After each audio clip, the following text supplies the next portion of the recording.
Buon pomeriggio, bentrovati, nuovo appuntamento con il nostro approfondimento. Il punto oggi non potevamo non ricordare l'avvocato Enzo Trantino, scomparso qualche giorno fa, oggi è il giorno dei funerali, un caposaldo, un esponente di spicco della destra siciliana, ma anche un noto avvocato penalista, principe del foro, era chiamato, si è andato a 90 anni, padre del sindaco di Catania, Enrico Trantino. Allora, oggi parleremo e ricorderemo in una parte della nostra trasmissione anche questo, ma ovviamente entreremo anche nei temi del nostro approfondimento, parleremo di caro voli e degli invisibili della sanità, cioè tutti coloro che non hanno accesso ai farmaci, che non hanno accesso alle cure e che smettono addirittura di curarsi proprio perché non ce la fanno. Quindi di questo parleremo oggi, apriremo la nostra trasmissione con il caro voli, ma prima di tutto ovviamente l'anteprima dedicata al nostro Totò Calì, che saluto. Ciao Totò, che ci racconterà insomma, come al solito con le sue vignette la settimana. Ciao Totò. Buon pomeriggio a tutti. Come stai? Tutto bene? Tutto bene, sì. Beh, insomma, non ci sono bellissime notizie, devo dire, come sempre, insomma, non è che... da commentare. Beh, oggi, visto che la cosa mi tocca anche personalmente, c'è la scomparsa del maestro Trantino, sono un po', diciamo, un po' più giù di tono. Ecco. Un po' più giù, vabbè dai, allora facci vedere le vignette così insomma cerchiamo tutti di tirarci un po' su con le vignette di Totò Calì. Da dove partiamo, Totò? La prima vignetta, eccola qua. Partiamo chiaramente dalla siccità, che tocca la Sicilia. Mettiamole anche in studio, lo dico alla regia, così le vedono i nostri ospiti. Allora, eccola qua. Piove governo là. Piove governo là. Almeno piove. Almeno piove. Ieri Schifani, hai visto, no? Ieri il presidente Schifani ha sorvolato gli invasi, era contento perché c'era più acqua. Ho visto delle altre vignette, non tue, con la danza della pioggia, che insomma ha portato benefici. Andiamo avanti. Qua politica internazionale, crisi del governo in Francia. È Macron che insomma che non sta vivendo un bel periodo. Chiaramente lo leghiamo al grande Napoleone, in questo caso Waterloo, nel senso che tira la catena. Insomma, esatto. Non la tira però, guarda che non la tira. No, non la tira. La cronaca, che è da Brescia addirittura. Sì, a Brescia 25 arresti per 'ndrangheta e c'è pure la suora nel mezzo, così, per non farsi mancare niente. E quindi il carabiniere... Ma vedi tutta casa e chiesa? Sì, ma mi ha fregato la strada che dalla casa va alla chiesa. Insomma, ecco, è sempre pericolosa la strada, lo diciamo ai nostri figli, quindi attenzione alla strada. Prossima, entriamo in Sicilia, caro voli. Caro voli, ecco qui, le compagnie aeree, questo è un viaggiatore, poverino, il check-in, inteso proprio come cecchino. Cioè aspetta, lo punta proprio per lo prende anche in fronte. Perfetta, dicono qua in studio, perché ti ascoltano gli ospiti. Vai. Purtroppo. Andiamo avanti, prossima vignetta. L'altra è sempre sul caro voli, c'è stato il treno per appunto affrontare questo problema del caro voli. Questo è il Sicilia Express. Il Sicilia Express, possiamo vedere. Una locomotiva vecchio stampo. Il progettino. Il progettino, quindi col carretto siciliano. Guarda, siccome tra un po' ti sta ascoltando anche lui, abbiamo l'assessore ai trasporti, io non l'ho visto sorridere tanto su queste ultime due vignette, quindi adesso poi gliele faremo commentare anche lui. Abbiamo l'ultima. No, non ne abbiamo l'ultima un'altra. Vignetta. L'ultima. È dedicata alla scomparsa di Enzo Trantino. Quindi si spegne la fiamma del movimento societario. Tu hai fatto insomma le copertine di libri, insomma lo conoscevi abbastanza bene. Sì, quindi... ho fatto alcune copertine di libri. Diciamo che si spegne la fiamma intesa come la vita, però rimane questo fumo che come perennemente rimane sull'Etna, il rivolo, no, di fumo che esce. Quanto sei oggi veramente così sensibile? Non ti conoscevo sotto questo aspetto. No, dico, non è un discorso politico. No, assolutamente. Ricordo, insomma, 90 anni ha segnato certamente la storia di questa. L'intelligenza, tra l'altro, non si schiera, si ha, ecco. Ecco, benissimo. E su questa direi di chiudere perché non troverei parole migliori. Grazie Totò, ci vediamo la prossima settimana. Grazie a voi. Grazie come sempre per la tua satira con le tue vignette. Allora sigla e poi entreremo subito nel vivo degli argomenti di oggi. Cominceremo con il caro voli.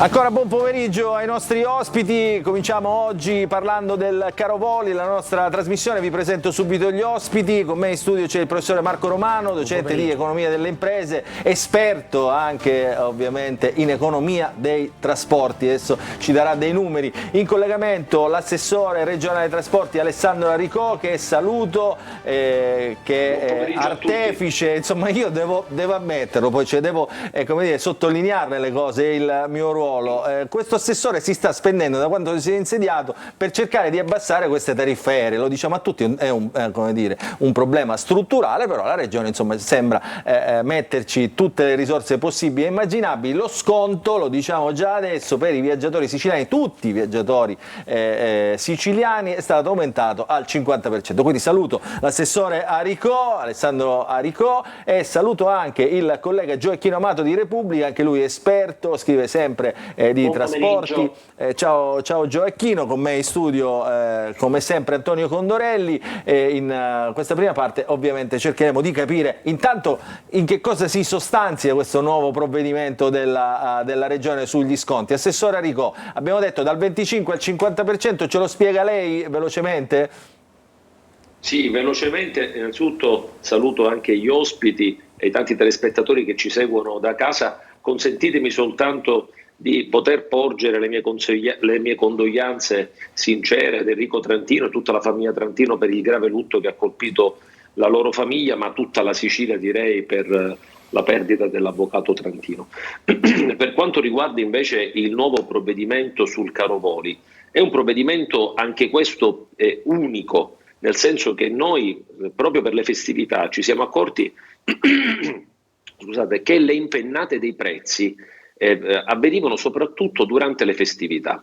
Quindi partiamo da un assunto: il prezzo medio dei biglietti della Sicilia per i collegamenti nazionali è inferiore al prezzo medio praticato per esempio in Sardegna, perché qualcuno ha invocato ad esempio la continuità territoriale, e se volete sull'argomento ritorneremo tra qualche minuto. Dopodiché abbiamo pensato, proprio per le festività, quindi per un periodo ristretto che va dalla Vigilia dell'Immacolata, da oggi, fino al lunedì 6 gennaio, che è il giorno dell'Epifania ed è il giorno in cui si chiudono le festività, tutti i siciliani e tutti nati in Sicilia, quindi c'è anche un ritorno e c'è un turismo delle radici che stiamo già generando, potranno avere uno sconto del 50% illimitato.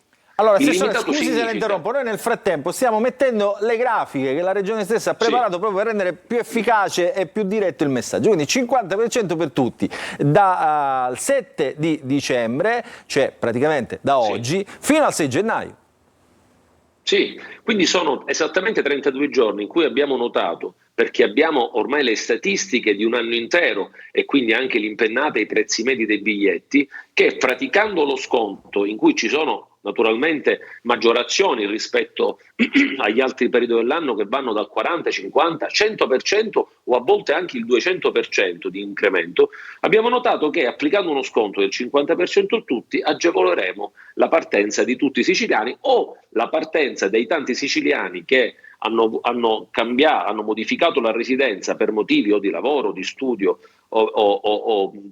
o di altro genere, per poter ritornare ad abbracciare i propri familiari. Allora, assessore, fermo lì un attimo, perché a noi ci piace poi essere molto pratici, come riusciamo ad essere in questa trasmissione. Poco fa, prima di andare in onda, abbiamo preso uno dei tanti motori di ricerca che fa simulazioni sul costo dei biglietti aerei e abbiamo fatto due simulazioni. Da Milano, cioè quindi abbiamo fatto la simulazione del pendolare che rientra, che vuole rientrare per queste festività, abbiamo preso le due date simbolo che sono il 21, che è sabato, quindi il 21 dicembre, quindi anticipato parlando di qualche giorno di Natale, il rientro abbiamo fatto il 6 per l'Epifania, che è una domenica, ed è venuto fuori questo con queste due simulazioni, una da Milano per Catania e una l'abbiamo fatta da Milano per Palermo. Ora io non so se i nostri telespettatori riescono a leggere queste grafiche, questa è quella su Palermo, il costo diciamo varia, ma è molto alto diciamo per un volo nazionale, siamo sopra i 400 euro per alcune combinazioni. Noi abbiamo fatto una cosa semplicissima, abbiamo messo Milano tutti gli aeroporti, quindi da qui spunterebbe anche Orio al Serio, Linate, Malpensa, quindi delle diciamo simulazioni anche svantaggiate per il viaggiatore stesso, che di solito viaggia e torna sullo stesso aeroporto. Quindi questi sono i prezzi. Adesso che succede col vostro provvedimento? Succede, se volessimo prendere ad esempio il primo biglietto, che è quello col prezzo mediano di 336 euro, il viaggiatore potrà comprare il biglietto di 336 euro e una volta volato, non soltanto con il ricevuto del biglietto che dimostrerà naturalmente di averlo acquistato, ma ci vorranno anche le carte d'imbarco a testimoniare che il biglietto è stato realmente utilizzato. A quel punto basterà caricare sulla piattaforma il biglietto e verranno rimborsate 170 euro quasi, esattamente 168 euro. Quindi il biglietto costerà, rispetto ai 336 euro, 168 euro. Moltiplichiamolo per una famiglia di 4 persone, capiamo perfettamente che del risparmio che ci sarà per ognuno delle è un risparmio importante, è un risparmio importante. E qui lo terrei un attimo in più in grafica. Ma io vorrei fare anche, se mi consentite, una valutazione. Se ci dovessero essere, come crediamo, decine e decine di siciliani che passeranno le festività in Sicilia, saranno anche decine e decine di migliaia di siciliani che spenderanno quel poco tanto che sia per affrontare il periodo di festività, i loro risparmi in Sicilia anziché spenderlo in altre città. Quindi ci sarà anche un meccanismo di incremento dell'economia nostrana. Allora, lo sconto vale per tutti i voli nel periodo previsto, anche se comprati prima delle date indicate? Questa è la domanda che si fanno in molti. Assolutamente sì. Assolutamente sì, ci sono già tutta una serie di meme e sfottò in rete che prevedono che la Regione non abbia pensato pure ai tanti che hanno comprato già il biglietto. Abbiamo pensato anche a loro, tutti coloro che l'hanno comprato nei mesi precedenti, che siano stati agosto, luglio, settembre, a loro verrà anche applicato il 50% di sconto, soltanto con una specifica. Per coloro che già hanno comprato il biglietto, ai quali è stato praticato già il 25% di sconto in piattaforma, sono 2 le compagniere che già praticano il 25% di sconto, verrà loro rimborsato il conguaglio fino al raggiungimento del 50% di sconto. Allora, fermo lì, Assessore Aricò. E io guardo i colleghi, Gioacchino Amato, Antonio Condorelli, il professore Romano, insomma, più di così secondo me era difficile non fare. Si può fare. Era difficile fare, onestamente. E Gioacchino?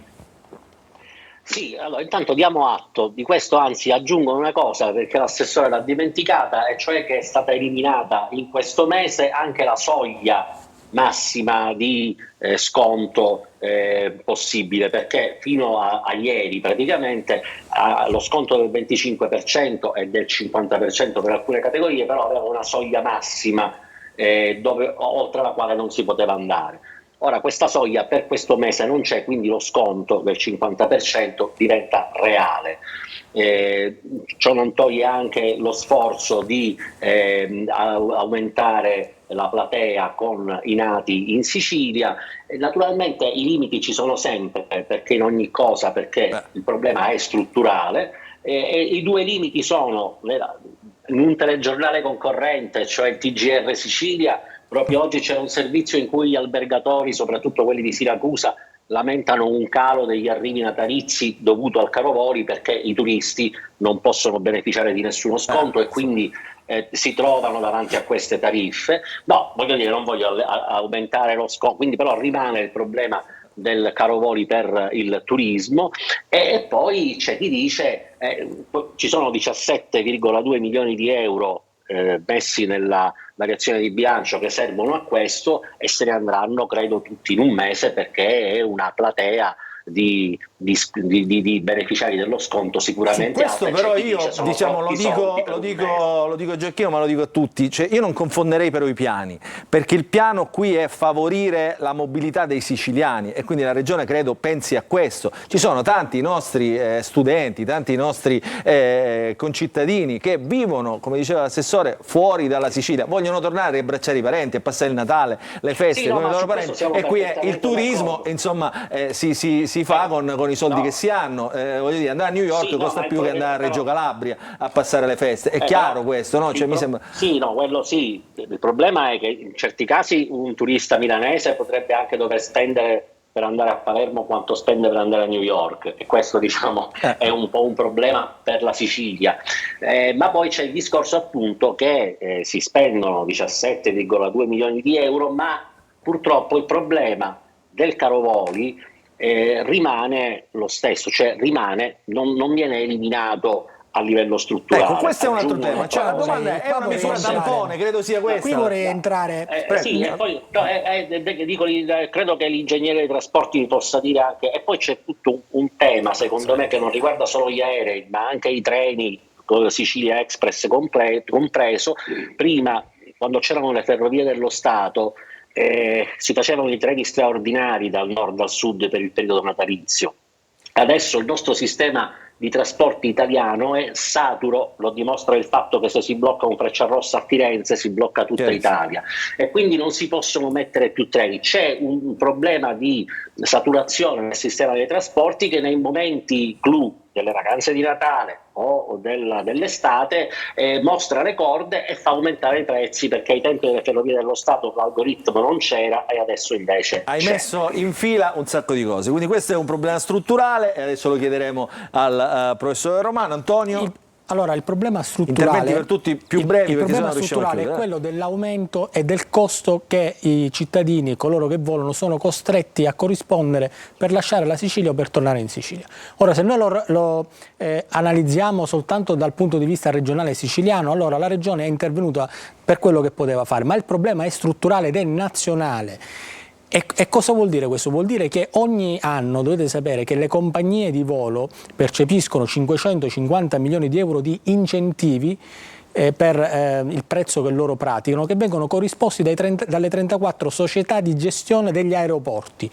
Quanto corrisponde ciascuna società è segreto, frutto di accordi segreti, però dovete capire che se si analizza soltanto dal punto di vista siciliano questo elemento del prezzo e la politica e tutti i protagonisti non si siedono con le compagnie di volo in un tavolo nel quale la politica e le istituzioni possano esercitare anche un punto di vista di forza, non si potrà risolvere questo problema che non riguarda la Sicilia, è la Sicilia all'interno dell'Italia, dialogando con le compagnie di volo che percepiscono $500 miliardi di euro di incentivo ogni anno e continuano a guadagnare, perché i cittadini ringraziano la Regione per questo importante provvedimento che ha fatto, ma le compagnie di volo potranno continuare a praticare il prezzo che è un prezzo folle. Che è un prezzo però di mercato, professore Romano, e poi sento l'assessore Aricò, non è, insomma conosce bene tutto questo discorso. Il tema non è soltanto nazionale, il tema è mondiale. Abbiamo visto che i dati recenti dimostrano come il trasporto aereo, il numero di passeggeri aumenta del 20% su base globale. In Italia abbiamo intorno al 13% di incremento del numero di passeggeri anno su anno. Abbiamo raggiunto livelli post-Covid che erano inimmaginabili nella proiezione, dello scenario post-Covid.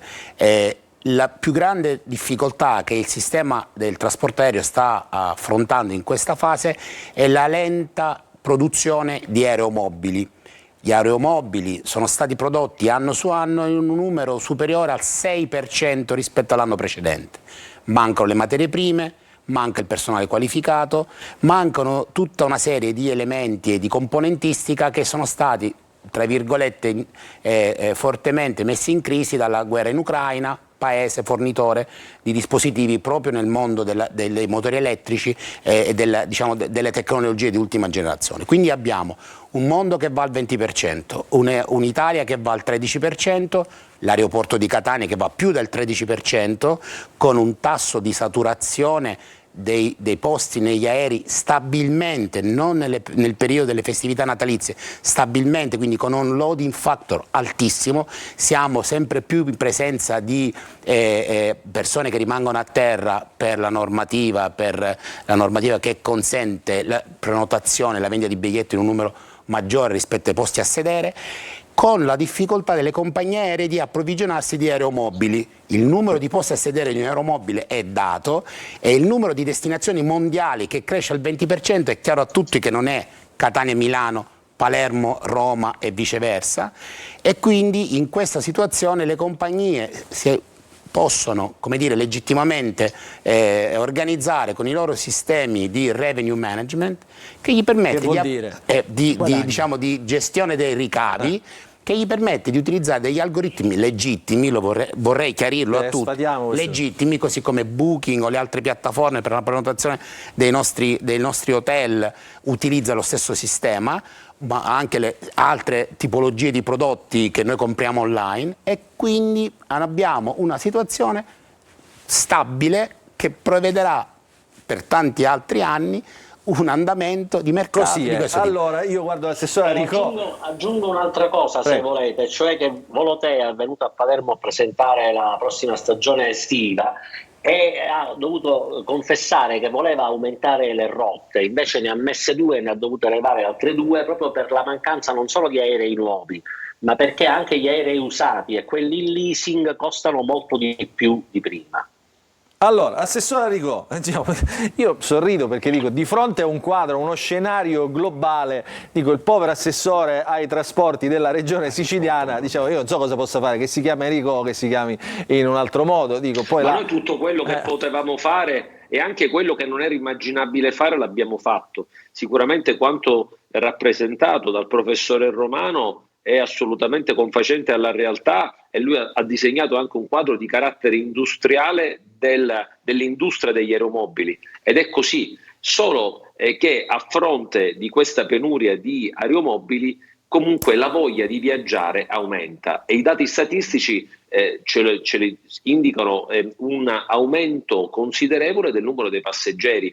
Io ritengo che quest'anno il sistema aeroportuale siciliano crescerà di oltre 1,5 milioni di passeggeri rispetto all'anno precedente, quindi la voglia e probabilmente anche i meccanismi di scontistica che ha posto la regione siciliana, il governo regionale. Ricordo che fin dall'inizio il presidente Schifani, il giorno dell'insediamento, voleva trovare una soluzione per calmierare il prezzo dei biglietti, però vorrei ricordare una cosa: il prezzo medio dei biglietti da e per la Sicilia, per i siciliani, è un prezzo medio di biglietti che è in linea con le altre regioni. C'è un problema: durante le festività, soprattutto nel periodo natalizio e anche nel periodo estivo, c'è un'impennata enorme. Perché l'ho detto durante le premesse del mio intervento, molti hanno invocato la continuità territoriale della Sardegna.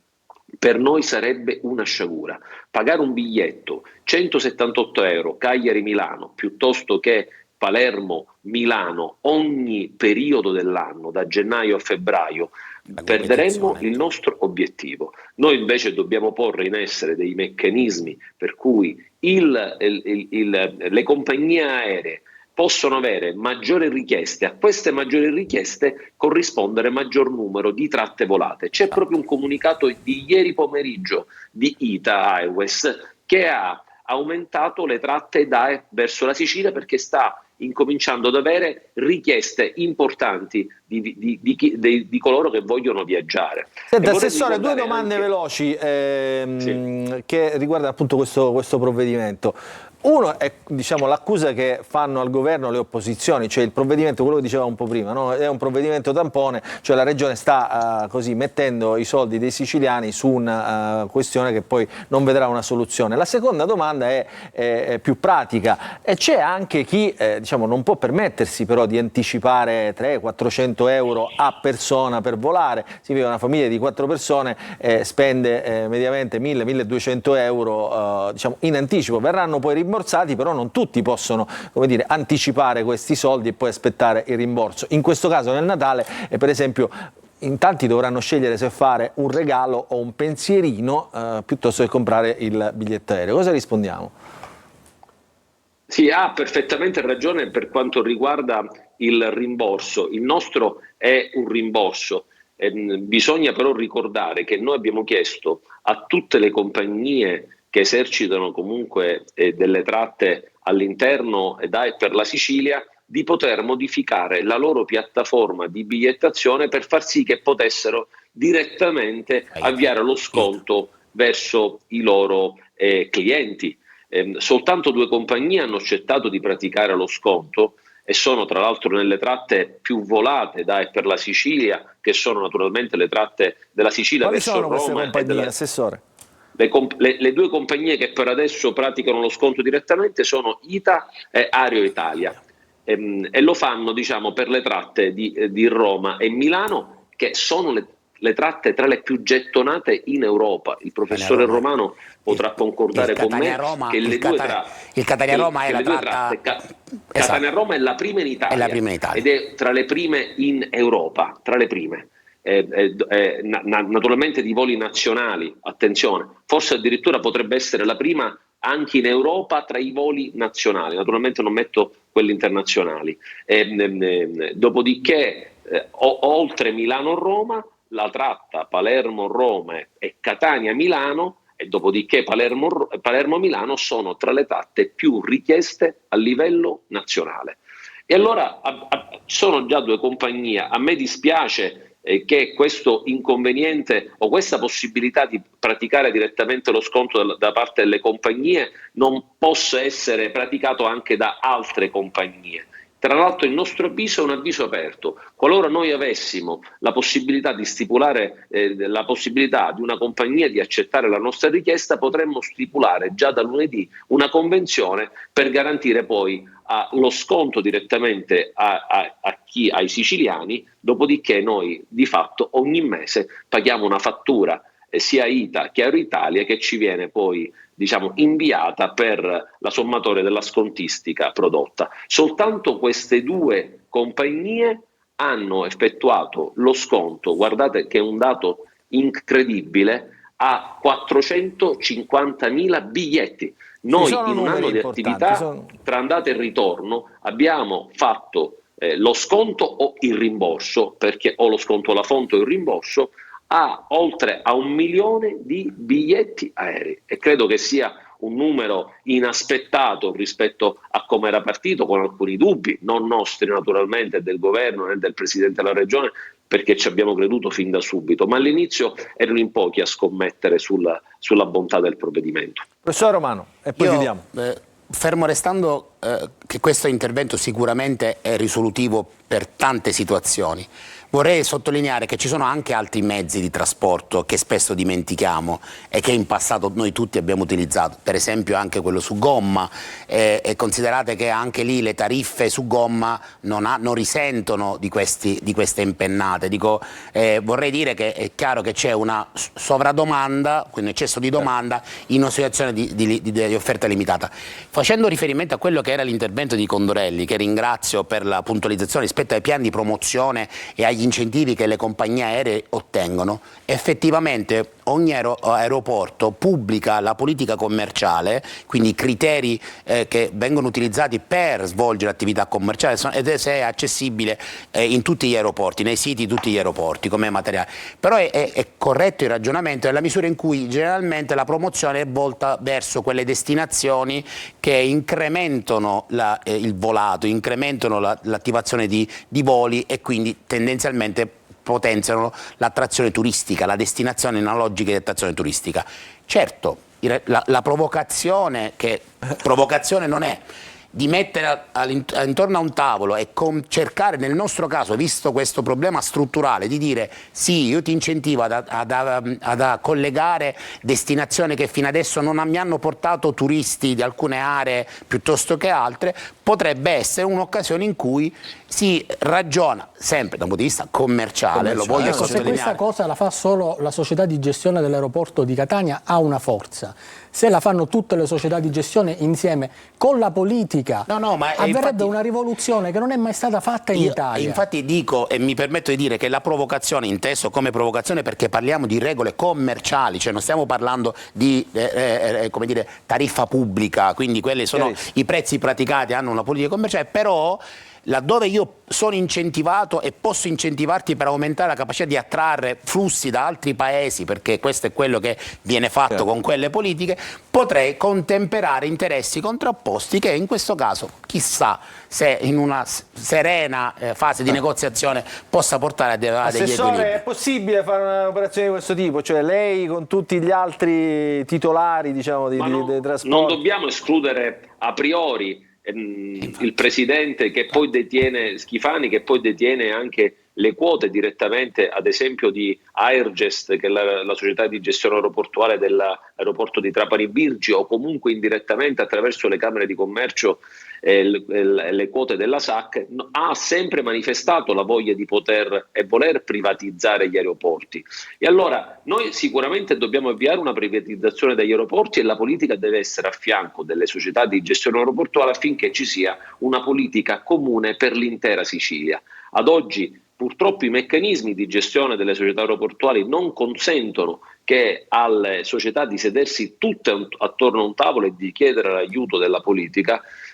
Noi dove possiamo arrivare, diciamo, con i meccanismi che messi in piedi da questo governo regionale, è sostenere naturalmente i siciliani per la mobilità. Però fin dall'inizio noi, anche con la creazione dell'osservatorio sui voli per la Sicilia, che l'abbiamo costituito e l'abbiamo riunito diverse volte, c'erano attorno a questo tavolo i rappresentanti delle società aeroportuali, c'erano anche i consumatori, c'erano i rappresentanti delle compagnieri, c'era il rappresentante dell'ENAC, e proprio da quel tavolo è nato il provvedimento contro il caro voli. Però non ritengo di escludere, anzi la ritengo un'idea da ripercorrere affinché si possa far capire alla società di gestione aeroportuale che probabilmente farsi concorrenza tra di loro in Sicilia non è un fatto positivo di cui trae giovamento la Sicilia,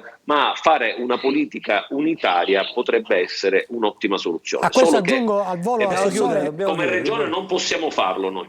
Dobbiamo chiudere. Allora. Al volo solo che se si considerano quelle aeroportuali, quelle aeree, come delle infrastrutture, anche se non si toccano con mano ma esistono, potrebbero entrare nei piani per gli investimenti al pari delle strade. Cioè ci sono delle strade molto trafficate che sono quelle aeree. Catania-Roma è la prima in Italia. Allora investiamo su questa tratta, mancano gli aerei, il Ministero delle Infrastrutture comincia a pensare per esempio alla necessità di procurare degli aerei o di aiutare le compagnie, però in cambio le compagnie abbassino i costi per i cittadini. E allora facciamola questa rivoluzione, magari chissà da questa trasmissione arriva una... Gioacchino, dimmi, poi dobbiamo chiudere, siamo veramente in ritardo. Citando il presidente Schifani, in conferenza stampa per il caro voli ha ammesso che ancora non c'è per il prossimo anno un impegno finanziario del governo nazionale dai fondi dell'insularità. Ecco, comunque tutta questa situazione diciamo deve anche far intervenire il governo nazionale, che deve finalmente riconoscerci la nostra condizione di insularità, e il presidente Schifani ha promesso di farsi sentire nei confronti del governo Meloni. Guarda, noi l'abbiamo scritto nel titolo, serve l'insularità, e non c'è dubbio nella quantificazione economica evidentemente, e questo certamente ci agevolerebbe. Allora io ringrazio l'assessore ai trasporti Alessandro Laricò, assessore regionale ai trasporti, grazie per essere stato con noi. Buon assessore. Pomeriggio a tutti, soltanto una battuta sul Sicilia Express. C'era quella simpaticissima vignetta di quella locomotiva degli anni 20 o 30 che trenava un carretto. È un treno meraviglioso, è un treno che ha avuto un grandissimo successo. In appena 35 minuti sono stati venduti 800 biglietti. Parlando con i dirigenti di Trenitalia e con l'amministratore delegato di Treni Turistici Italiani, mi ha detto che non era mai successo negli ultimi 20 anni, a sua memoria. Ce ne saranno altri in altre date, assessore? Ci sono altre modalità. Ce ne saranno altri, sicuramente già siamo al lavoro. Per Pasqua cercheremo di farne almeno 2. E poi durante l'arco dell'anno già siamo al lavoro affinché Questo in questo periodo di esperimento Natale che sta basta andando più, benissimo. giusto? Solo uno in questo A periodo. questo periodo di Natale poi noi abbiamo annunciato lo sconto del 50% per tutti i siciliani e per tutti i nati in Già va Sicilia, benissimo. e quindi riteniamo che sia stato anche più che sufficiente. Va bene, grazie Assessore Rico, Grazie, buon pomeriggio a tutti. grazie al collega Gioacchino Amato, grazie Gioacchino per essere stato con noi, collega di Repubblica, grazie al professore Romano. Antonio Condorelli resta, perché subito dopo la pubblicità parleremo degli invisibili della sanità, un argomento che lanciamo qui da questa trasmissione, un argomento che impatta tanti siciliani oltre che tanti italiani. Dopo la pubblicità.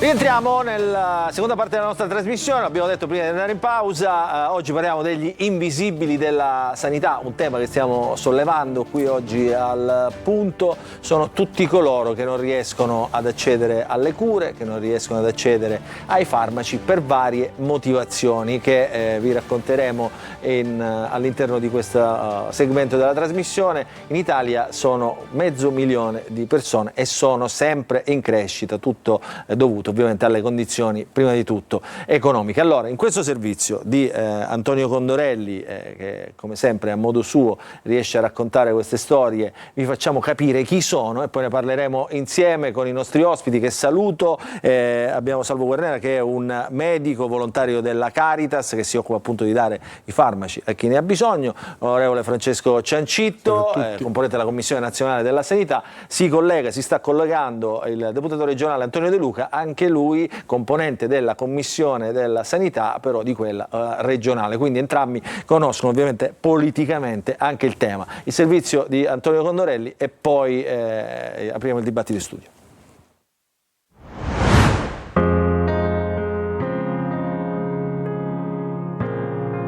Io soffro di miocardite. Ah sì? Ah no? Io ho il problema che mi si otturano le vene a me.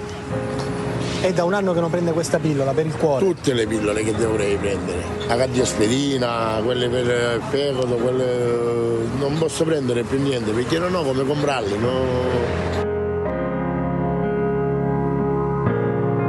Sono i cosiddetti fantasmi della società, italiani disoccupati o che non hanno abitazione, divorziati che non hanno abitazione, che vivono per strada spesso o in locali di alcuni enti che li ospitano.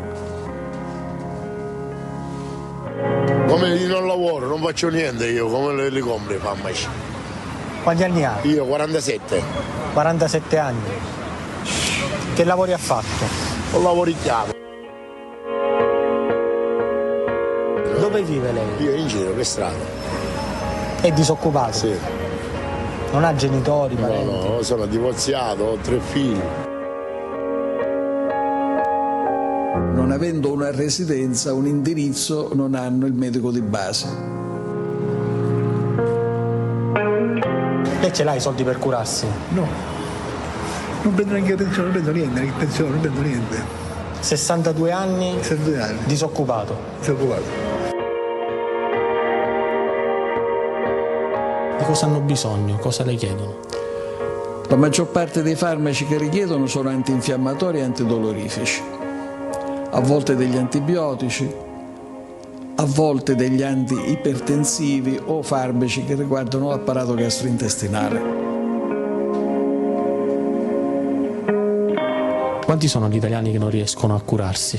Allora, secondo gli studi portati avanti dall'Osservatorio sulla povertà sanitaria del Banco Farmaceutico, circa 450, tra 450 e 500.000 sono gli italiani che hanno bisogno di un aiuto e non riescono a curarsi.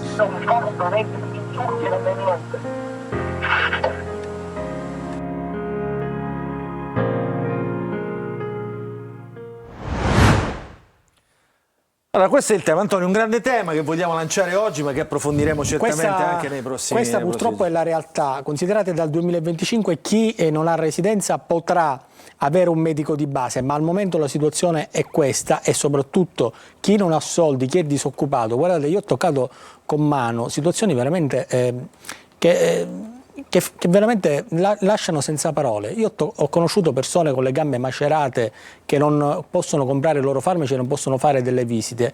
Quella persona che ho intervistato di 62 anni non aveva più i denti ed è una persona che si sta lasciando andare, che ha avuto un ictus, che non riesce a comprare i farmaci ed è aiutato dalla Caritas e che ha perso tutti i denti, che non può fare la terapia per avere la nuova funzionalità del braccio che non gli consente più di lavorare come fabbro ferraio. Quindi ci sono delle persone che si stanno lasciando andare, che in questo momento non hanno da parte del sistema sanitario un aiuto concreto, la possibilità di entrare nel sistema sanitario e soprattutto di fare le diagnosi, perché le diagnosi sono il passo successivo a quello dei farmaci. Cioè, se loro anche riescono a prendere la cardioaspirina o a prendere la pillola per la pressione, non riescono a diagnosticare ciò che hanno, non riescono a curarsi.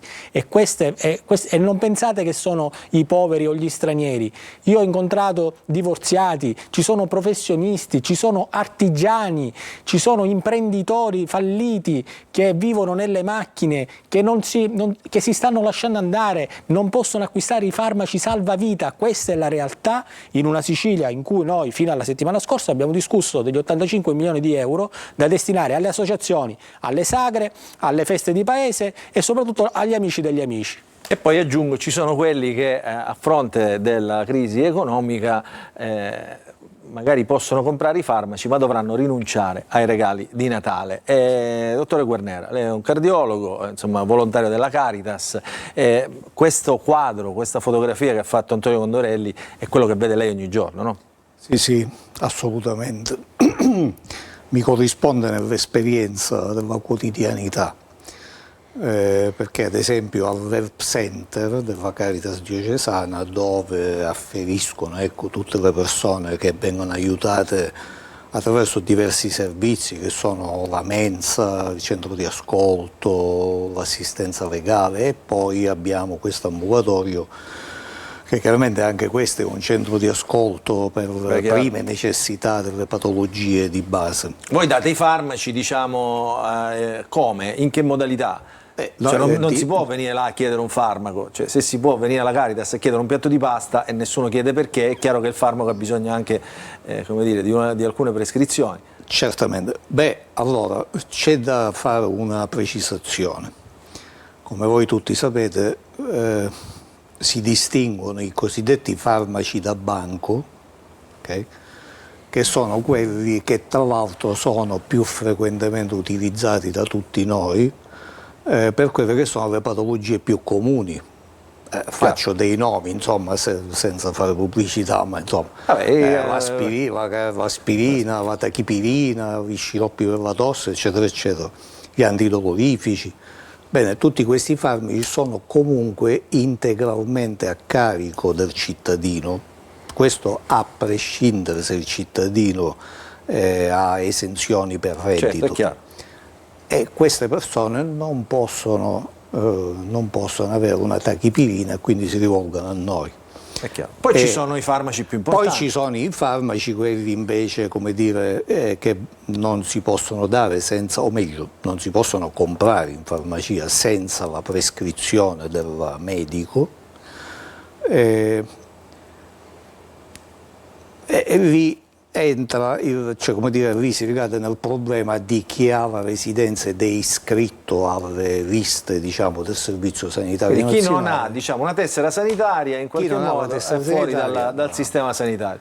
Le faccio una domanda diretta, perché qui noi politici insomma cerchiamo di capire anche dove si può intervenire, no? Francesco Ciancitto tra l'altro è anche un medico. Cosa può fare la politica per venire? Intanto una cosa l'abbiamo già appresa, no? Che già anche chi non ha la residenza dall'anno prossimo può avere accesso ai farmaci. Io penso che, anzi approfitto dell'occasione, prego, questo è il senso della nostra trasmissione. Devo dire, da cittadino, da volontario, insomma, mi complimento, insomma, con i nostri uomini politici, perché questa legge è stata approvata ai primi di novembre, è stata all'unanimità al Senato, quindi c'è una convergenza, come dire, di bene, devo dire, no? Quando si parla del bene comune non c'è dubbio. Si esprime. Però cosa manca? Perché no, manca adesso il decreto attuativo. No, dico cosa si può fare? Qual è la richiesta? Questo significherà che tutte queste persone che oggi non hanno la residenza potranno accedere e intanto avere il medico. Se poi, a proposito di quello che diceva Antonio Condorelli, comunque il problema oggi non sono solo i farmaci. Sono le visite specialistiche, immaginiamo. Esattamente. No? Cioè come anticipare, diciamo, e prevenire le malattie più importanti. L'Istat, nei dati che ha recentemente pubblicato, ha sottolineato la irragionevole lunghezza delle liste di attesa presso, come dire, il servizio pubblico per tutto quello che sono gli esami diagnostici.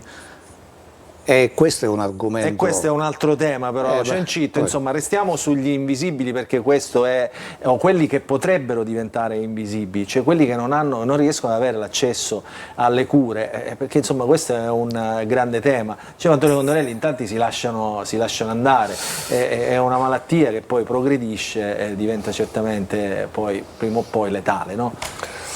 Allora, intanto precisiamo una cosa, il nostro sistema sanitario è universalistico, nel senso che qualsiasi cittadino in Italia ha bisogno del pronto soccorso dell'ospedale può accedere, o con fissa dimora o senza fissa dimora.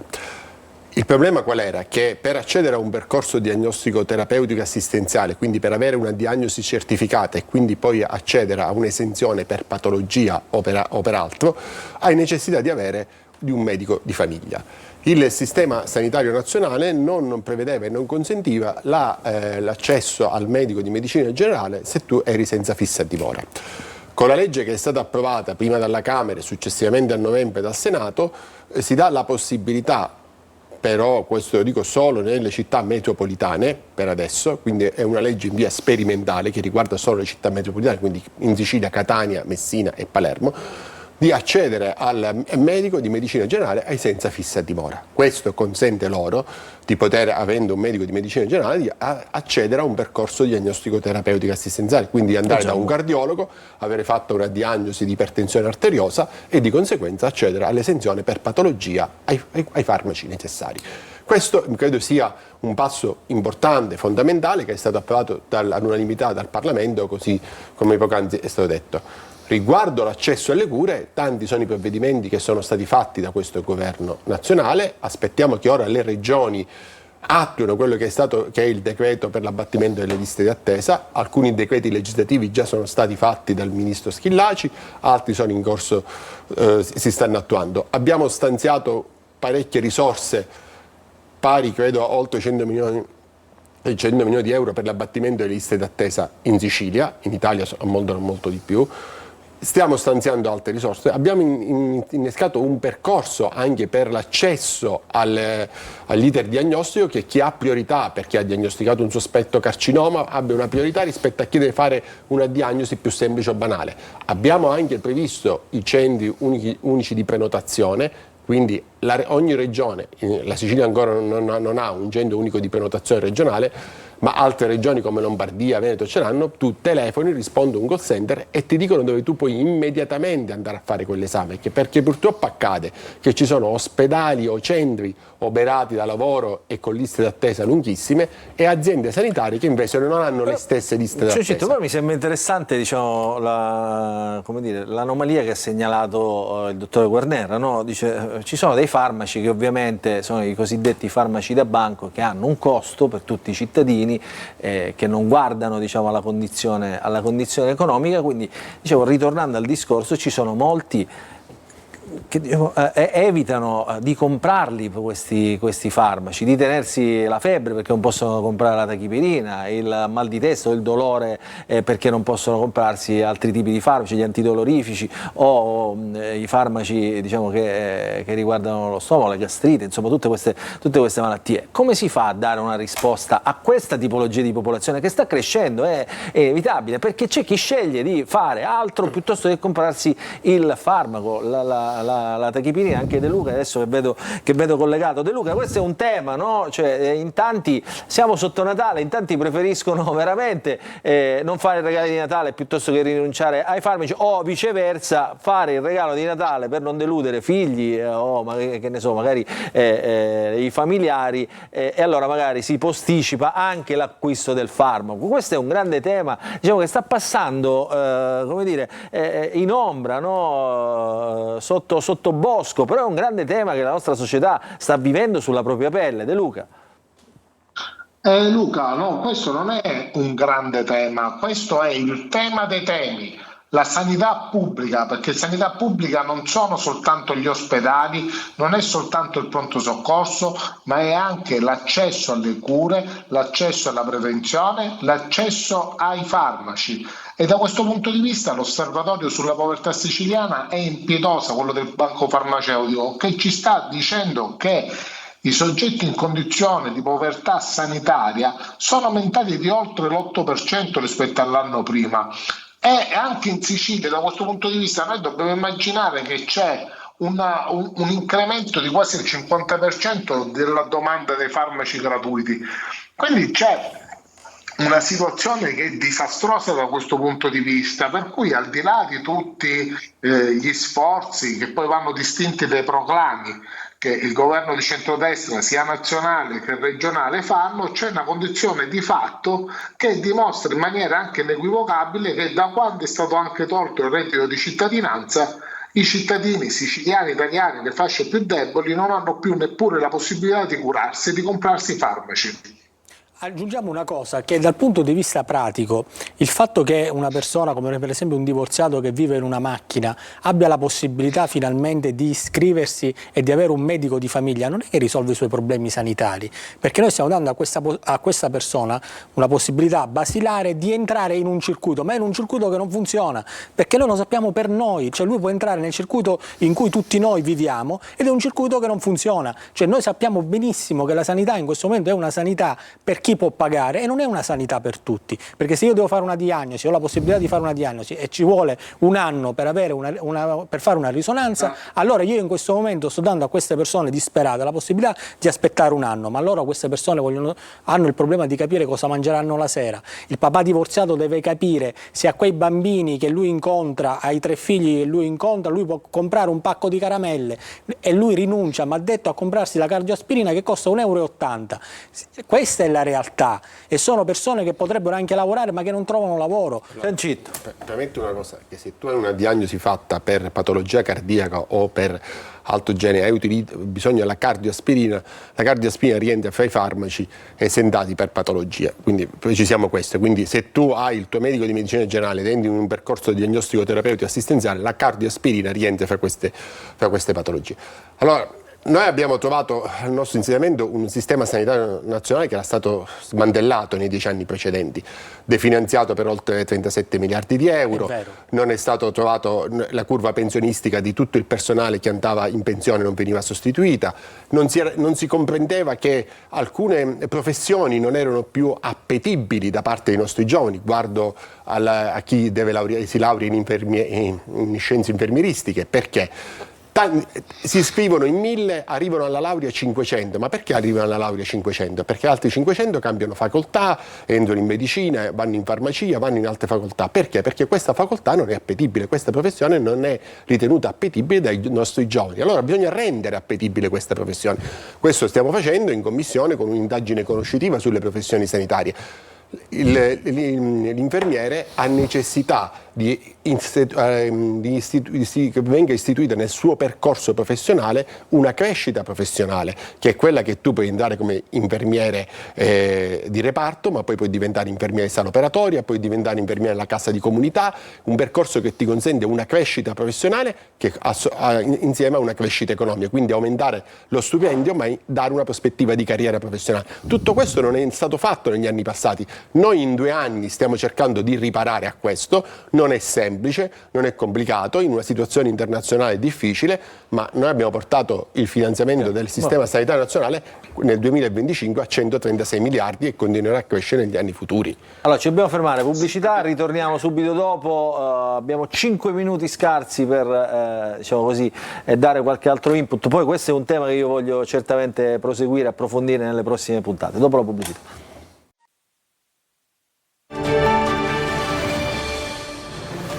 Eccoci qua, siamo ritornati, però abbiamo 5 minuti per chiudere questo argomento. Intanto parlo col dottor Guerrera per 2 motivi. Uno è il banco farmaceutico, abbiamo parlato di farmaci, quindi accessibilità ai farmaci, voi li raccogliete questi farmaci, ci sono anche dei momenti di raccolta importanti. Sì, come è noto il banco farmaceutico ogni anno organizza la colletta del banco farmaceutico, un po' sulla falsariga della colletta del banco alimentare, no? Cioè questo non risolverà il problema strutturale del Servizio Sanitario Nazionale, però siccome Catania e la Sicilia noi siamo generosi, abbiamo raccolte straordinarie da questo punto di vista e quindi non posso che invitare tutti i nostri concittadini di buona volontà che se lo possono permettere di essere attenti alla settimana della colletta del banco. Quindi rilanciamo questo appello, quando sarà la colletta? La settimana che va credo dal 6 al 13 febbraio, non ricordo esattamente la data, quindi è a febbraio. Stiamo arrivando. A febbraio, subito dopo Sant'Agata. Poi voleva fare, come dire, una domanda, una provocazione ai nostri ospiti politici, no, gli stuzzichi, questi qua, perché sono al servizio nostro, della collettività. Mi provocava quello che diceva Antonio Condorelli e sono assolutamente d'accordo, cioè che se oggi la spesa sanitaria globale in Italia è 170 miliardi, di cui 130 a carico dello Stato e 40 a carico dei cittadini. Questo significa che chi è che spende questi 40 miliardi? I cittadini abbienti, perché appunto se io ho bisogno di una risonanza magnetica, se ho i soldi pago e me la faccio anche domani. Esatto. Il povero, l'indigente, sì, lo puoi mettere nelle liste del servizio sanitario, ma se non riesce a farlo in tempi ragionevoli, questo veramente è un grande tema di cui ci occupiamo pochissimo. Siamo in chiusura, Antonio. Sì, una cosa al volo provocali tu, De Luca e Cencito. Sì, ma lo voglio dire, guardate, in questo momento le aziende sanitarie, di questo è documentale, e gli ospedali continuano a fare assunzioni. Infatti noi se vediamo quanti sono i medici e quanti sono invece quelli che stanno in amministrazione o dietro le scrivanie, arruolati con progetto, amici dei politici, eccetera, eccetera, potrebbero fare una cosa semplicissima. Abbiamo questa sentinella sul territorio che sono questi ambulatori solidali gestiti per esempio da Caritas ma anche da altre realtà.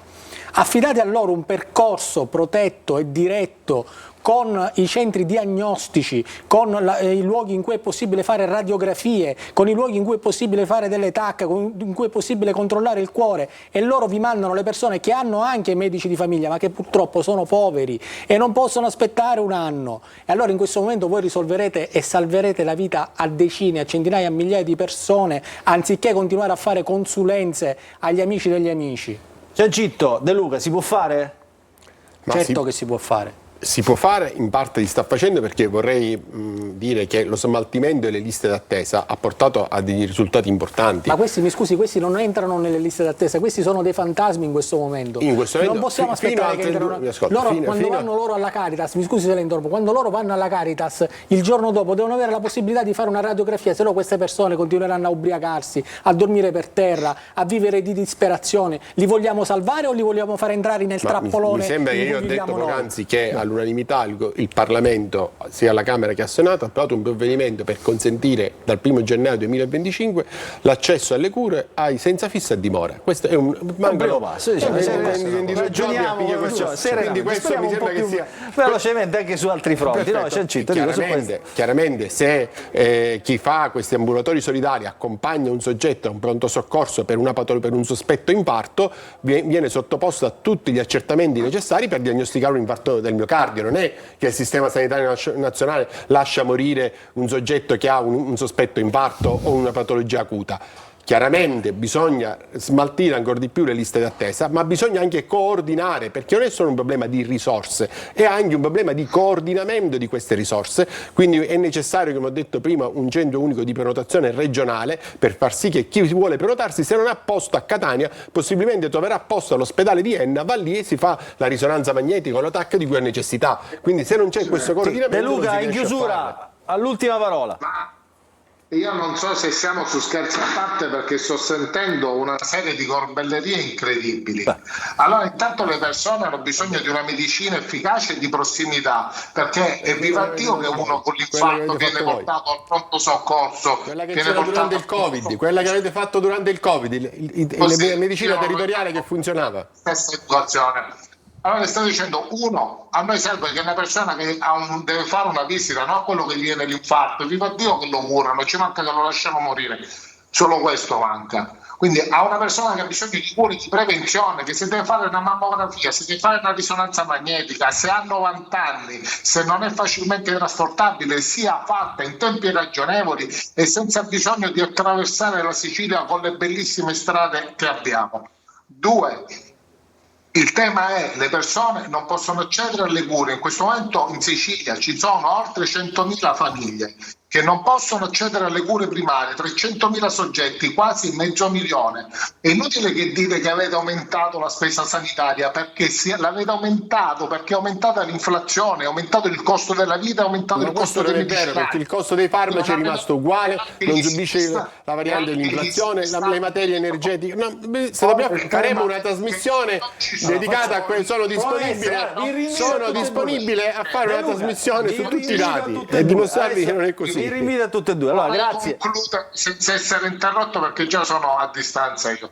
Semplicemente evidenziare che se non ci sono delle politiche di sostegno al reddito che rendano reale l'accesso alle cure, soprattutto anche a quelle preventive, ci troveremo sempre a inseguire l'emergenza e la disgrazia, e non dovrebbe essere questo l'obiettivo della politica. La provocazione: non ci possono essere liste d'attesa per chi è povero e per chi non ha niente, ci possono essere per me le liste d'attesa, non deve essere liste d'attesa per nessuno. Povero, non ci possono essere liste d'attesa per nessuno. In questo caso ha ragione, non ci dovrebbero essere per nessuno. Allora, grazie all'onorevole Francesco Ciancitto, parlamentare nazionale, deputato di Fratelli d'Italia e componente della Commissione della Sanità nazionale. Grazie a Antonio De Luca, capogruppo del Movimento 5 Stelle all'Assemblea regionale siciliana, anche lui componente della Commissione Sanità regionale. Grazie al dottore Guernera, cardiologo e volontario della Caritas. Vi ricordo a tutti il banco farmaceutico delle donazioni a febbraio, quindi poi lo ricorderemo, anzi ce lo ricordi a noi che lo faremo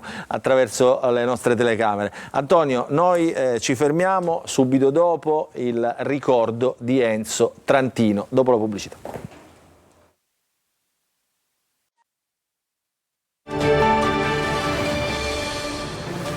Ancora ben trovati, ultima parte della nostra trasmissione, il punto, una porzione che vogliamo dedicare a Enzo Trantino, avvocato, penalista, principe del foro, così chiamato dai suoi colleghi, per la sua arte oratoria, ma ovviamente per la sua esperienza, parlamentare di lungo corso, ha segnato certamente la storia politica di questa città. Lui uomo di destra, insomma è scomparso a 90 anni, papà del sindaco, dell'attuale sindaco di Catania Enrico Trantino, ai quali noi ci stringiamo, ovviamente vanno le condoglianze, e alla sorella Novella e tutti i familiari. Lo racconteremo, insomma, questo ritratto dell'avvocato Trantino, ci aiuterà anche il presidente della Camera penalista, la Camera penale di Catania, l'avvocato Francesco Antilla, che abbiamo invitato. Buon pomeriggio. Grazie. Avvocato, ben trovato. Grazie. Passo con noi anche Antonio Condorelli. Allora, un ritratto che ha fatto la nostra Simona Mazzone dell'avvocato Enzo Trantino, e poi vi faremo ascoltare alcuni estratti di una trasmissione andata in onda proprio nelle nostre reti, un faccia a faccia del 2016 di stragrande attualità, a testimonianza del grande uomo che era appunto Enzo Trantino. Il servizio di Simona Mazzone.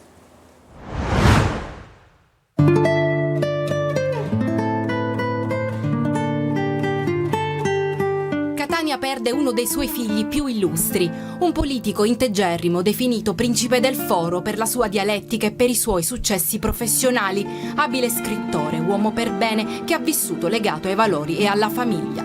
L'avvocato Enzo Trantino è morto a 90 anni, 90 anni portati con disinvoltura fino alla fine con una lucidità disarmante. Storico esponente della destra italiana, ma apprezzato anche dagli uomini di sinistra, politico illuminato, Enzo Trantino è stato anche sottosegretario al Ministero degli Affari Esteri e deputato per ben 9 legislature. Giovanissimo ha militato nel Partito Nazionale Monarchico per poi aderire al Movimento Sociale Italiano di Giorgio Almirante. La destra nel cuore, il foro nell'anima. Celebri le sue arringhe in tribunale che lasciavano senza fiato chi lo ascoltava. Da anni con la sua penna impeccabile raccontava e analizzava l'attualità nella lettera a me stesso pubblicata sul quotidiano La Sicilia. Sempre immancabile quella sua sottile ironia che ha trasmesso anche al figlio Enrico, uno di quei personaggi che tutti tutti lo conoscevano, anche solo per sentito dire, un'istituzione come poche, di quelli che stavi ad ascoltare per ore senza mai annoiarti. Profondo conoscitore delle cose della vita, mai saccente, riusciva a catturare l'attenzione del più umile uditore e nel contempo a insegnare una nozione al più abile intenditore. Per tantissimi punto di riferimento e rotta da seguire per fare la cosa giusta, scrive Enrico Trantino sui social in una commovente lettera da figlio a padre per raccontare in poche righe, piene di gratitudine e amore, il rapporto che aveva con lui, sperando che possa sentirlo da quello spazio che ti porterà da mamma, scrive la sua adorata Gemma, andata via nell'agosto di 9 anni fa. Ci saranno immensi vuoti da colmare, ma ti garantiamo che sapremo unire i lembi lacerati per ricominciare come avresti desiderato. Tu adesso riposati. E conclude: qui ci pensiamo noi.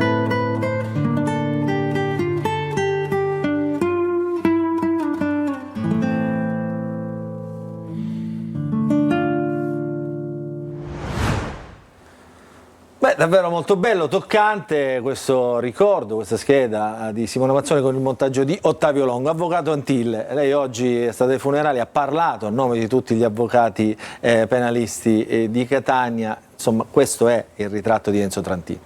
Sì, l'avvocatura oggi è più povera, ma devo dire la società è più povera perché è andato via uno dei più grandi rappresentanti della intellettualità giuridica. Perché Enzo Trantino non era soltanto un avvocato, era un uomo dall'umanesimo colto, nobile, una persona che trasformava la freddezza e la drammaticità del processo attraverso un'iniezione di sapere pulito, mai saccente, e soprattutto una persona che sapeva cogliere le emozioni del processo. Ma lui lo diceva sempre, dietro queste carte ci sono uomini veri. Quindi il grande testamento che dobbiamo raccogliere oggi e che raccogliamo noi avvocati che siamo sopravvissuti è questo, cioè riuscire a coniugare il dato umano con quello strettamente tecnico e proporre nell'arena che ci riguarda, cioè il Tribunale, le nostre tesi, non dimenticando mai che l'uomo è al centro del processo. Lui aveva una visione antropocentrica della causa, per cui lo ricordiamo nelle sue grandi battaglie, ma devo dire che il cordoglio è stato anche degli suoi avversari, dei suoi oppositori, perché pur nella diversità delle idee Enzo Trantino ha servito le istituzioni con dignità e con onore. Senta, avvocato Antille, lo dico anche a Antonio Condorelli, abbiamo estratto due passaggi da questa famosa intervista, uno che riguardava proprio l'avvocatura, glielo faccio sentire per farle capire quanto era attuale allora ed oggi quel messaggio, appunto Trantino che racconta l'avvocatura, lui che è stato per 9 legislature anche un uomo politico. Prego. Riconoscono tutti una qualità, quella di essere un galantuomo, un gentiluomo. Che significa oggi? Oggi significa un sopravvissuto. Però voglio dire che io alla fine, senza assumere superbia, mi considero un irricattabile, perché questa è la forza della politica. Se tu sei irricattabile puoi fare il tuo dovere e non temere nessuno. Non ho detto mai signor sì se non ero convinto. Ho rispettato sempre i più deboli, ho rispettato sempre quelli dell'ultima fila, ho rispettato sempre i cosiddetti ultimi e quindi questo mi ha giovato anche perché venivo da un'educazione sentimentale che nasceva dalla professione, in quanto la professione mi faceva incontrare l'infelicità degli altri. Vede, da noi penalisti non viene nessuno a dire io sono felice, vengo a riferire che sto bene con mia moglie, sto bene con i miei figli, eccetera. Da noi portano disgrazie e siamo la professione nello stesso tempo più ingrata di tutti, perché mentre quando muore uno, vedo il rapporto col medico, trova nel necrologio la famiglia ringrazia il professore X per le amorevoli cure, che non hanno dato effetto positivo, tant'è vero che c'è il necrologio. Ma non ho mai visto un comunicato, non un necrologio, per un ringraziamento all'avvocato per aver salvato una persona da una pesantissima condanna. Devo dire che oggi è cambiata anche un po' la professione, oggi anche gli avvocati fanno i comunicati stampa e si pubblicizzano nell'attività. Gli avvocati che fanno i comunicati stampa non appartengono né alla mia stirpe, né al mio modo di pensare, né all'eleganza di fare l'avvocato, né all'impegno morale di essere avvocato. che non basta fare avvocato. Senta, lei lo sa che è responsabile di almeno un paio di generazioni di nuovi avvocati che ora magari penano anche loro per trovare lavoro e per trovare qualche poveretto da difendere, perché proprio con la sua eleganza, proprio con il suo stile, lei ha spinto un'intera città a fare l'avvocato. Sì, forse sono colpevole in questo, ma non li ho chiamati io. Alla fine sono venuti nello studio, i migliori sono rimasti. Le dico che generazioni di avvocati sono usciti dal nostro studio, perché Dio mi ha dato la grande fortuna, non è un merito ma è una fortuna, di avere poi la continuità con mio figlio, il quale si trova nelle condizioni, oggi Presidente della Camera Penale, a utilizzare lo stesso rigore morale del padre, lo stesso impegno verso gli altri, perché questa è una professione dove dico ai ragazzi che entrano, dico per i giovani che sono in questa sala, che sono avvocati o che intendono fare gli avvocati, la prima cosa che dovete fare è lasciare gli orologi a casa. Non ci sono impegni con la fidanzata, non ci sono impegni almeno nei primi tempi, non ci sono impegni con le cene e così via. Questa è una professione che ci distoglie da tutto perché dobbiamo essere concentrati su chi difendere. C'è un elemento che rende ancora più chiara, magari per chi non lo ha conosciuto, secondo me sono pochissimi che non l'hanno conosciuto, quella che era la statura morale e politica di questa persona. Lo ricordo anche Antonio Condorelli, ha una famiglia, una stirpe di una famiglia di destra e di avvocati, di persone anche di destra, e devo dire che lui è, al cospetto di questi politici di oggi col berretto in mano che cambiano partiti, lui è una persona che ha fatto politica per ideali, ha rivendicato e non ha mai rinnegato degli ideali di una destra sana, di una destra sociale, al cospetto di una politica invece che è fatta di cambi di casacca e che è fatta di voti di scambio, cioè è una persona che ha fatto 9 legislature alla Camera restando pulita e che veniva votato non perché prometteva sottogoverni, ma perché faceva quello che diceva e perché manteneva ferma la posizione ideale e politica, lui era l'essenza della politica. Avvocato Antilla, nel frattempo facciamo vedere, che vede alla regia, anche le immagini del funerale di oggi, insomma partecipatissimo a testimonianza di una città diciamo, che ha riconosciuto in Enzo Trantino uno dei suoi cittadini migliori. Ha detto quelle cose bellissime, di grandissima attualità proprio sugli avvocati, non guardate l'orologio, siamo dedicati, nessuno ci ringrazia, però insomma dobbiamo essere, come dire, coscienti di quello che stiamo rappresentando. Vede, noi davanti alla parola giustizia, che è una delle parole più difficili e antiche del mondo, ebbene noi avvocati siamo dei disillusi che vogliamo continuare a illuderci, e questa è la nostra forza ma anche la nostra condanna. E Trantino ci richiamava proprio al rispetto di questo valore, nel senso che il sacrificio del difensore, il quale si muove, come oggi mi sono permesso di ricordare in cattedrale, nell'arcipelago dei destini altrui, richiede serietà, impegno e competenza. E infatti è andato via il fondatore di una scuola, perché Trantino, come i grandi che lo hanno purtroppo preceduto, apparteneva a quella genia di avvocati che formavano le scuole di giureconsulti e di avvocati. L'avvocato oggi è qualcosa di diverso sicuramente rispetto al passato, ma rischia di perdere la grande partecipazione alla collettività. Lei pensi che in questo momento, me ne sto parlando, io ci sono soltanto 300 iscritti alla facoltà di giurisprudenza e le scuole di formazione forense annoverano non più di 60 iscritti.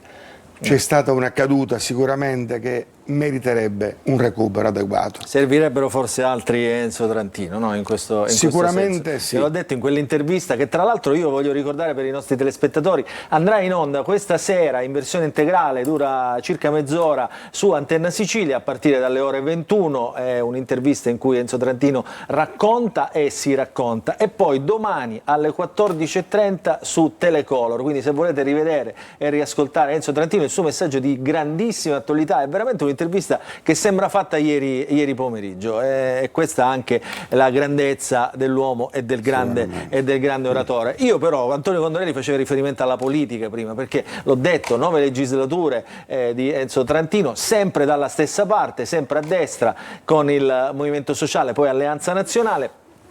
Guardate cosa ci ha raccontato della sua vita politica, dei suoi anni della politica. Le dicevo che non ho mai fatto ricorso alla buffata, a mangiate e a pacchi dono. Io me ne sono guadagnato, sa, come le mie campagne elettorali, con i comizi.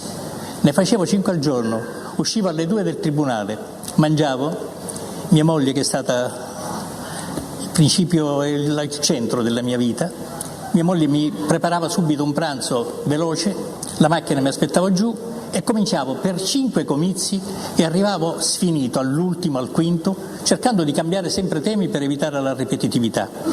Ebbene, in occasione ricordo un comizio che venne fatto in provincia di Messina, quando arrivai a Barcellona Pozzo di Gotto, il maresciallo di destrissima mi disse: "Sa onorevole, io devo dire una cosa terribile, io mi devo allontanare perché ho perso l'orologio, quindi non so che ora sono e non so quando finisce lei". E io sono andato oltre la mezzanotte, che era l'ora canonica, per concludere il mio comizio. Allora queste cose significa che c'era un rapporto diretto, carnale con la gente ti incontrava, io tornavo a casa con il volto pieno di occhi, con le mani piene di mani, abbracci, baci, tutto quello che occorreva avere sul piano del calore umano. Gente che alla fine si spostava seguendomi, perché forse gli piacevano i comizi, o senza forse, si spostava da un punto all'altro per seguirmi e nello stesso tempo mi impegnava ovviamente a cambiare argomenti il più possibile. Avvocato Antille, insomma c'era l'uomo politico, l'avvocato, insomma lei... Dico subito, soltanto un uomo ricco di passione, oltre che di intelligenza e di sapere, poteva cogliere queste sfide e non solo raccoglierle, ma anche praticarle, perché lui ha servito le istituzioni con la stessa passione con cui ha seguito l'avvocatura. Dico una cosetta in più, se mi sia concesso. Trantino era un uomo dalla visione liberale, il processo penale per lui era un punto di incontro fra tesi ed antitesi e garantiva soprattutto nell'economia di questo processo l'idea che l'uomo dovesse rimanere sempre al centro. Lui considerava il giudice un uomo, considerava il diritto l'ausilio per le proprie tesi, ma non dimenticava la tragedia su cui si è soffermato poc'anzi, il rapporto dialettico tra l'autorità e l'individuo, che nel processo penale è veramente qualcosa di estremamente delicato. Io porto il peso adesso di 2 grandi momenti della storia della Camera Penale, perché non soltanto essa è intitolata alla tragedia di Serafino Famà, che fu allievo dell'avvocato Trantino, ma addirittura io sono presidente attualmente e seguo con il mio nobile direttivo la Camera Penale, che è stata presieduta da Enzo Trantino, padre di Enrico. Dico semplicemente questo: oggi siamo tutti un po' orfani, ma non ci sentiamo abbandonati. Dobbiamo ritrovare nelle sue idee, nella sua parola e nella sua passione il senso di rilancio della qualità della nostra professione. Catania ha perso, se posso concludere, prego, Catania ha perso un padre e il volto di Enrico e il volto di Enzo Trentino va messo secondo me nel viale degli uomini illustri che c'è alla Villa Bellini, perché merita di essere consegnato al futuro, anche a chi non l'ha conosciuto, anche a chi dovesse passeggiare per quel posto splendido fra 10 anni, fra 20 anni, fra 30 anni o fra 50 anni. Lui era un padre di Catania e merita di stare tra gli uomini illustri, tra le statue degli uomini illustri di questa città. Beh, sottoscriviamo anche questo appunto di Antonio Condorelli. Vi ricordo, lo dico ai nostri telespettatori, se volete rivedere questa intervista, questa lunga intervista del 2016, pensate, era un faccia a faccia, quindi eravamo in teatro con il pubblico che applaudiva, come se fosse come dire, se si stesse a una ringa dell'avvocato Trantino. Tra l'altro raccontano le cronache del tempo che quando l'avvocato Trantino parlava in tribunale, il piantone, il carabiniere, ma anche chi assisteva a questi processi riusciva anche a piangere, talmente erano appassionate queste ringhe. Lei conferma? No? Sì, assolutamente. Io l'ho conosciuto 43 anni fa circa e posso garantire che le cose stavano così e sono state così, perché Trantino aveva non soltanto capacità persuasiva, ma soprattutto aveva piena padronanza dell'economia del processo, quindi della prova e di soprattutto quella dimensione umana che sta dietro la prova. E quindi devo dire che questo ricordo è sicuramente aderente al dato reale. Allora dunque, dicevo, se volete rivedere questa intervista, questa sera alle 21 su Antenna Sicilia, canale 10 del Digitale Terrestre, domani alle 14:30 su Telecolor, canale 11 del Digitale Terrestre. La nostra trasmissione di oggi finisce qui, ringrazio l'avvocato Antille per essere stato con noi, Presidente della Camera Penale di Catania, grazie Antonio Condorelli, appuntamento ovviamente la prossima settimana, sempre qui con il Punto. Buon fine settimana a tutti.